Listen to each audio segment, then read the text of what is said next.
ಕಾಡಿನ ಮರಗಳ ನಡುವೆ ಅಜಾರ್ ಎಂಬ ಜ್ಞಾನಿ ಸಿಂಹ ವಾಸಿಸುತ್ತಿತ್ತು.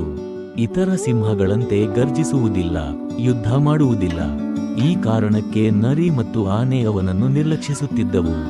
ರಾಜನಾದರೆ ಗರ್ಜಿಸಬೇಕು, ಬಲ ತೋರಿಸಬೇಕು ಎಂದು ನರಿ ಉಪಹಾಸಿಸುತ್ತಿತ್ತು. ಆದರೆ ಅಜಾರ್ ಶಾಂತವಾಗಿಯೇ ಉಳಿಯುತ್ತಿದ್ದ. ಗ್ರೀಷ್ಮ ಋತುವಿನಲ್ಲಿ ಭೀಕರ ಬರಡು ಬಂದು ನದಿಗಳನ್ನು ಒಣಗಿಸಿತು. ಪ್ರಾಣಿಗಳು ನೀರಿಗಾಗಿ ಪರದಾಡತೊಡಗಿದವು. ಕೊಂಚ ಉಳಿದ ನೀರಿಗಾಗಿ ಜಗಳ ನಡೆಯತೊಡಗಿತು.